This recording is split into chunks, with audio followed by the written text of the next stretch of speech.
Good morning friends. आज अपन civil engineering का एक सब्जेक्ट है हाइड्रोलिक्स इंजीनियरिंग।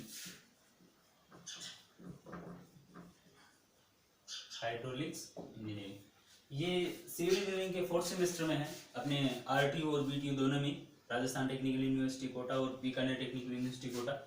तो काफ़ी बच्चों के कमेंट्स आ रहे थे कि आप हाइड्रोलिक्स इंजीनियरिंग का कुछ टॉपिक पढ़ाओ सर, है ना, क्योंकि बच्चों के भी मिड टर्म भी है और ऑनलाइन एग्जाम होने हैं। तो इसको देखते हुए मैंने एक हाइड्रोलिक्स इंजीनियरिंग का एक टॉपिक लिया है आज। इसका भी अपन पूरा सिलेबस करेंगे धीरे धीरे। तो आज जो टॉपिक है उस टॉपिक का नाम है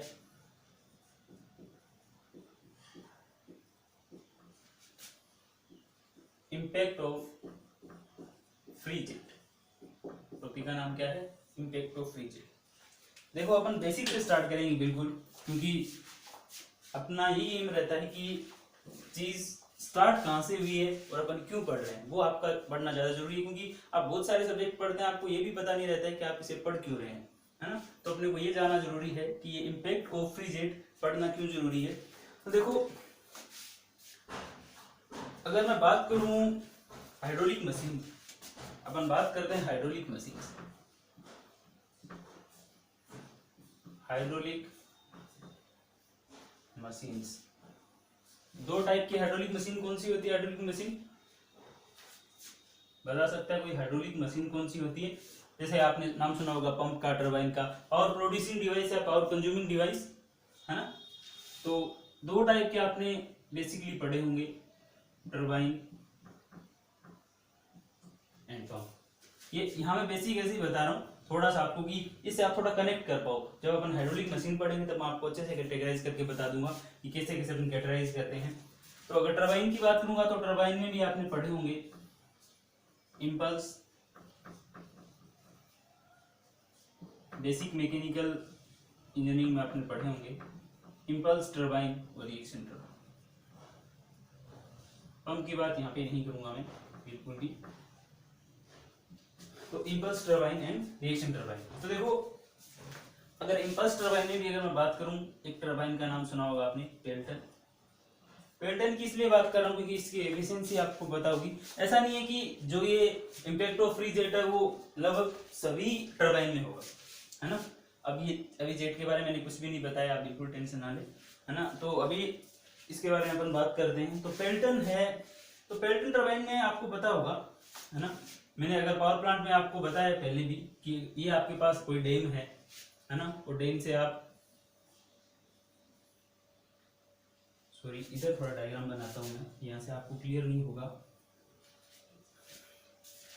अगर यहाँ पे कोई मैं डैम बनाता हूं, ठीक है, और डैम से जी आपके पास क्या है, पानी आप कहां तक लेके आ रहे हो? टरबाइन तक लेके आ रहे हो, ठीक है। और ये आपने क्या लगा रखा है? नोजल लगा रखा है। नोजल के बाद यहाँ पे आपने क्या लगाई? थोड़ी सी ड्राइंग खराब है लेकिन आप समझ जाना। ये आपने क्या लगाया? रोटर लगाया, रोटर के ऊपर ब्लेड्स है ना। अब ये जो भी जेट होगा, जेट मतलब यहाँ से जो वाटर आ रहा है इस पाइप के थ्रू, वो इस, ये आपने एक नोजल लगा रखा है, यहाँ पे क्या लगा रखा है? नोजल। अब आपको पता होगा अगर आपने डैम बनाया है तो उसकी जो हाइट होगी वो काफी अधिक होगी, क्योंकि पेल्टन टरबाइन के केस में हाइट है वो 25 खासी होनी चाहिए, 300 से 400 मीटर के आसपास होनी चाहिए, है ना। तो इससे जो भी यहाँ से वाटर आएगा, अगर वो वाटर आता है नोजल के थ्रू, इस नोजल के थ्रू वो वाटर किसके ऊपर स्ट्राइक करेगा? इस टरबाइन की ब्लेड के ऊपर स्ट्राइक करेगा, है ना। तो इससे जो वाटर जो यहाँ से निकलता है, इससे इस नोजल से, उस हाई प्रेशर वाले वाटर को अपन क्या बोलते हैं? जेट। आपको समझ में आ जाना चाहिए क्योंकि मैं क्या समझाना चाह रहा हूं, यहां तक अपन अपने को पहुंचना है। तो इस नोजल से जो हाई प्रेशर से जो भी लिक्विड होगा, जो वाटर होगा, उसको अपन क्या बोलते हैं? जेट। अब इम्पैक्ट नाम ये इसमें इम्पैक्ट अपने क्यों कहा?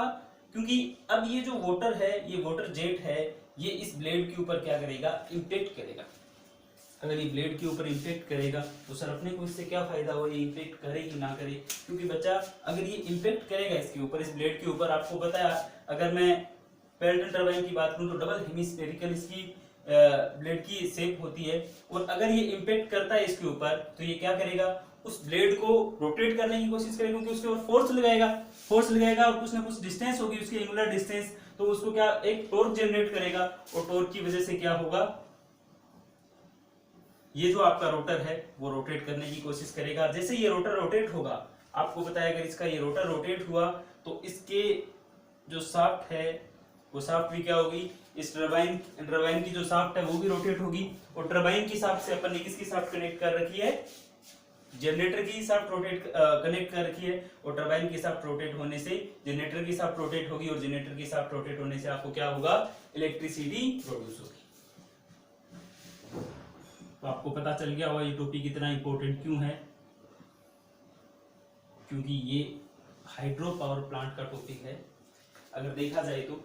क्योंकि हाइड्रो पावर पे इस पे भी ज्यादा फोकस करना पड़ेगा अपने को, क्योंकि ये रिन्यूएबल एनर्जी रिसोर्सेज है, राजस्थान में नहीं है इतना ज्यादा। इसका रीजन ये भी है क्योंकि यहाँ पे अपने पास वाटर की थोड़ी कमी है, क्योंकि अपन इतना स्टोरेज है नहीं अपने पास, है ना। लेकिन फिर भी रिन्यूएबल एनर्जी रिसोर्सेज है ये, तो अपने को इसके बारे में पढ़ना जरूरी है। तो आपको पता चला कि ये इम्पैक्ट ऑफ फ्री जेट कैसे, जेट कौन सा होगा, जो हाई प्रेशर वाटर आएगा उसको अपन क्या बोलेंगे, जेट, और इम्पैक्ट किसका, ये जो फ्री जेट है वो इसके ऊपर जो फोर्स लगाएगा, क्योंकि जब ये स्ट्राइक होगा अगर सडनली कोई चीज स्ट्राइक होती है तो अपन इसको क्या बोलते हैं कि इम्पैक्ट किया इसने, ठीक है। तो ये इसका बेसिक था।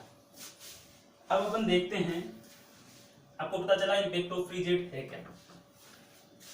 अगर मैं पेल्टन व्हील टरबाइन की बात करता हूं, जैसे पेल्टन व्हील टरबाइन है, ये आपका इंपल्स टरबाइन है ना। तो अगर मान लो आपके पास कोई पेल्टन टरबाइन है, अगर इनकी एफिशिएंसी की बात की जाए तो इनकी एफिशिएंसी 95% तक होती है, 95% से ज्यादा ही होती है ना। तो इसलिए भी ज्यादा पढ़ना जरूरी है, क्योंकि इनकी एफिशिएंसी की 95%, देखो आप कॉमनली अगर मैं नॉर्मल थर्मल पावर प्लांट की बात करता हूं मैं, और कोई किसी भी पावर प्लांट की बात करता हूं, उनकी एफिशिएंसी इतनी ज्यादा नहीं होती है ना। और कॉस्ट एक बार स्टार्टिंग कॉस्ट ज्यादा होती है हाइड्रो पावर प्लांट की, लेकिन बाद में इसका मेंटेनेंस कॉस्ट इतना ज्यादा नहीं है।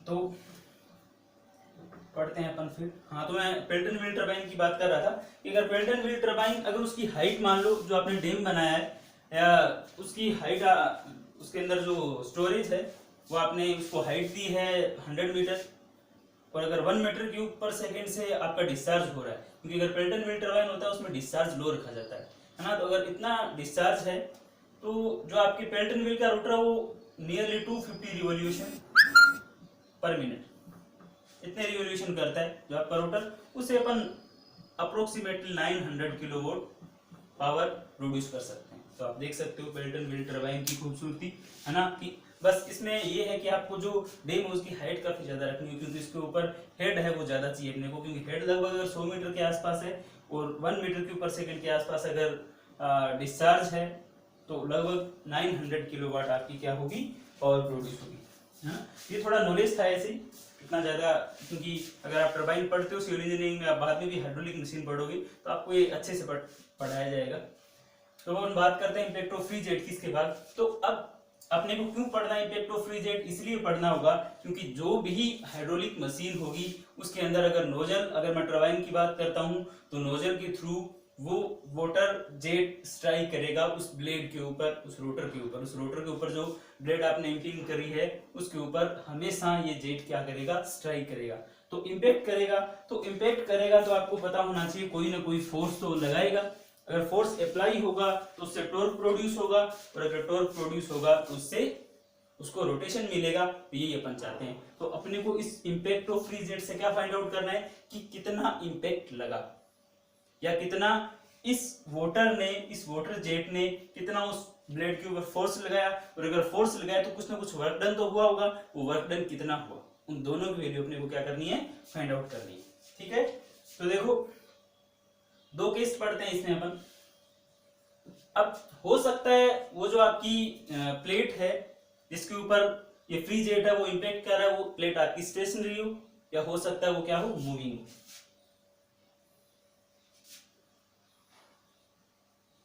तो force exerted by jet on stationary plate। Okay, एक केस तो ये हो सकता है कि force exerted by jet on stationary plate. Second की अगर बात करूं मैं तो ये भी हो सकता है, और ये ही अपने को मेनली पढ़ना है। ऊपर वाला भी बताऊंगा आपको, लेकिन सेकंड वाला पार्ट ज्यादा इंपॉर्टेंट है। Force exerted by jet on moving plate. आप ये क्वेश्चन आना चाहिए आपका कि सर ये इंपॉर्टेंट क्यों नहीं है और ये इंपॉर्टेंट ज्यादा क्यों है, क्योंकि जब भी अपन उस रोटर की बात करेंगे इस टरबाइन के बारे में, तो वो टरबाइन की जो ब्लेड हुई टरबाइन का रोटर है वो क्या रहेगा, मोशन में रहेगा, मूविंग में रहेगा। तो मूविंग में रहेगा तो स्टेशनरी रहेगा नहीं, तो फिर कैसे इसके बारे में ज्यादा पढ़ेंगे। लेकिन पढ़ेंगे दोनों, लेकिन ये ज्यादा इंपॉर्टेंट इसलिए है क्योंकि वो आपकी ब्लेड है वो हमेशा क्या रहती है, मूविंग में रहती है। अगर मूविंग में नहीं रहेगी तो आप कैसे पावर प्रोड्यूस कर पाओगे। ठीक है, तो इसमें भी 3 केस हो सकते हैं। फर्स्ट केस क्या हो सकता है कि जो आपकी प्लेट है वो वर्टिकल टू जेट है, कि जैसे आपका ये जेट आ रहा था, ये कोई जेट था, सॉरी ये जेट है, और आपकी प्लेट इसके सामने कैसे रखी हुई है, ऐसे रखी हुई है। ये आपकी प्लेट है, तो ये देखो ये जेट के क्या है, परपेंडिकुलर है, तो plate vertical to jet. Second हो सकता है प्लेट इंक्लाइंड हो, ये भी तो हो सकता है कि प्लेट आपकी कैसी हो, कुछ ऐसे हो। ठीक है, नंबर 3 हो सकता है कि प्लेट आपकी कैसी हो, कर्व। प्लेट कर्व भी हो सकती है, कैसे हो सकता है, कर्व की बात करूंगा तो कैसे होगा, कुछ ऐसे भी तो हो सकती है, और यहां से आपके पास क्या आ रहा है, जेट आ रहा है। तो ये 3 केस अपने को पढ़ने हैं कि प्लेट जब वर्टिकल हो, प्लेट जब इंक्लाइंड हो, और प्लेट जब क्या हो, कर्व हो। किस केस में, जब आपकी प्लेट क्या है, स्टेशनरी है, प्लेट यहाँ पे मूविंग नहीं है, आप देख सकते हो प्लेट वर्टिकल है, इंक्लाइंड है और कर्व है, लेकिन तीनों में ये स्टेशनरी है। लेकिन ये तीनों के तीनों केस अपने को कहां पढ़ने होंगे, यहां भी पढ़ने होंगे, 1 2 3। इन तीनों में देखो, जब आपकी प्लेट क्या होगी, वर्टिकल होगी, लेकिन और प्लेट क्या होगी, प्लेट मूविंग होगी, और क्या होगी, वर्टिकल होगी। वर्टिकल और मूविंग का मतलब क्या हुआ कि ये देखो, ये है आपकी वर्टिकल प्लेट, और ये क्या कर रही है, मूव कर रही है किसी भी वेलोसिटी, यू वेलोसिटी से। तो अगर इसके ऊपर जब आपका जेट स्ट्राइक करेगा तो कितना फोर्स लगेगा या कितना टॉर्क प्रोड्यूस होगा। सेकंड, जब आपकी प्लेट है वो इंक्लाइंड होगी और मूविंग होगी, तब क्या केस होगा। और थर्ड, जब आपकी प्लेट है वो कर्व होगी और मूविंग होगी, तब क्या केस होगा। तो हम स्टार्ट से पढ़ते हैं, पहला और दूसरा। पहले एक बार ये पढ़ते हैं, उसके बाद धीरे धीरे करके अपन सारे केस पढ़ेंगे, है ना। तो सबसे पहले देखते हैं अपन, force exerted by jet on stationary plate.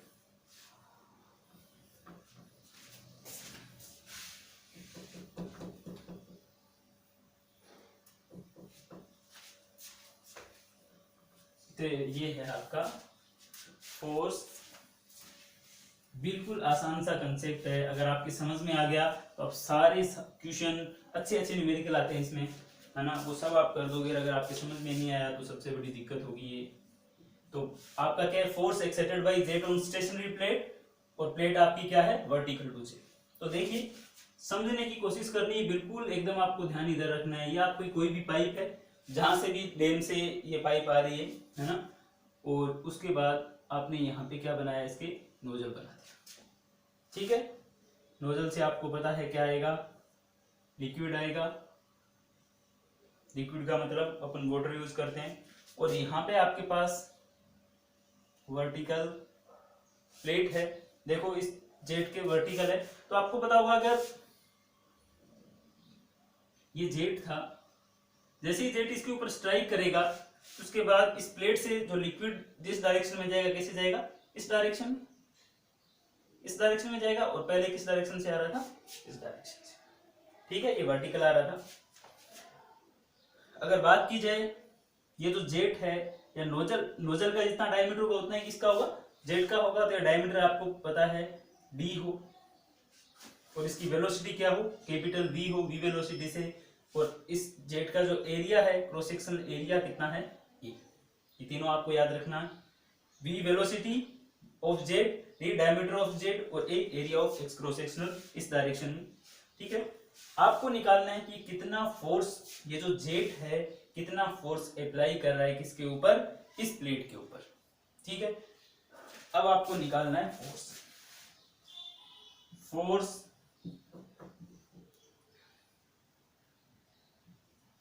Exerted by jet on plate in direction of jet. Direction का काफी ध्यान रखना है आपको, जेट की डायरेक्शन में कितना फोर्स लगा रहा है, कौन, आपका जेट किसके ऊपर, इस प्लेट के ऊपर कितना फोर्स लगा रहा है ये आपको देखना है ना। तो आपने पढ़ा होगा कि फोर्स होता है, अगर मैं एक्स डायरेक्शन लूं इसका, तो फोर्स क्या होता है, rate of change of momentum. सबने पढ़ा होगा, अच्छे से मैंने बताया हर बार, rate of change of momentum, कितना मोमेंट चेंज हुआ, जो उसकी rate of change of momentum होगा उसी को अपन क्या बोलेंगे, फोर्स बोलेंगे। Then Fx equal to, we can write this formula in other way, rate of change of momentum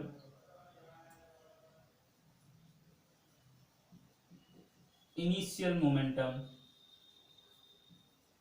minus final momentum, लिख सकते हैं। Initial momentum minus final momentum मतलब rate of change of momentum हो गया initial minus final. अगर फिर Fx लिखूं मैं, क्या इसको ऐसा लिखा जा सकता है,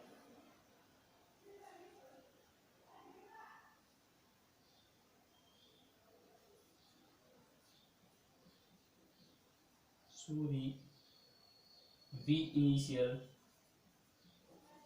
माइनस v फाइनल। आपको लगा होगा कि सर आपने यहाँ पे रेट क्यों लिखा, है ना, क्योंकि ये रेट में हर जगह, क्योंकि जब भी आगे बात करूंगा ये फ्लो रेट की तो हमेशा मैं रेट लिखूंगा यहाँ पे, v initial minus v final. आप ऐसे भी देख सकते हैं, अगर इसको मैं ऐसा लिखूंगा, मोमेंटम है तो आपको पता होगा mv, ये इनिशियल माइनस mv, इधर आपको लिख के एक बार बता देता हूं, इसको वापस रब कर दूंगा, इधर देखो इसको लिखूंगा तो मैं mv final minus mv initial upon time t, क्योंकि rate of change of momentum है तो टाइम t आएगा तो m अपॉन t होगा, मास अपॉन टाइम कितना हो जाएगा, तो मास अपॉन टाइम को क्या लिख रहा हूं मैं, मास रेट, है ना। तो m डॉट लिखा है मैंने, इसलिए मैंने यहाँ पे क्या लिखा है, m dot v initial minus v final. तो Fx equal to m dot v initial कितना है आपका, वेलोसिटी v, और इसके ऊपर स्ट्राइक करने के बाद इसकी वेलोसिटी कितनी हो जाएगी, आपको पता है जब भी ये फ्लैट सरफेस से स्ट्राइक करेगा वेलोसिटी कितनी हो जाएगी, 0। लेकिन ये m डॉट है क्या, इस m डॉट के बारे में मैंने काफी बार बताया और एक बार आपको फिर बता रहा हूं। देखो मास आपको पता होता है क्या होता है, डेंसिटी इनटू वॉल्यूम। अगर मास रेट की बात करता हूं तो density into volume upon time. Density volume को क्या लिख सकता हूं, area into length upon time, और लेंथ अपॉन टाइम को क्या लिख सकता हूं, इस लेंथ अपॉन टाइम को क्या लिख सकता हूं मैं, वेलोसिटी। तो इसको लिखा जा सकता है रो ए वी। ठीक है, क्या लिखा जा सकता है, रो ए वी। तो आपका Fx की अगर बात की जाए तो यहाँ पे Fx की वैल्यू कितनी आ गई, Fx की वैल्यू कितनी आ गई, Fx equal to rho A V, और एक v अपने पास यहाँ था v, तो आपके पास Fx इक्वल टू आ गया रो ए वी स्क्वायर। तो आपको पता चल गया होगा कि ये जो जेट है वो कितना फोर्स अप्लाई कर रहा है उस प्लेट के ऊपर, रो ए वी स्क्वायर। जब ये प्लेट स्टेशनरी है तो अगर आपसे पूछा जाए कि वर्क डन कितना होगा तो आप बता सकते हो, क्योंकि जब भी अगर वर्क डन कब होता है, जब उसमें क्या हो, डिस्प्लेसमेंट हो। तो डिस्प्लेसमेंट की वैल्यू 0 है, तो अगर प्लेट स्टेशनरी होगी तो वर्क डन कितना होगा, 0 होगा। आप इसको नोट डाउन कर लीजिए।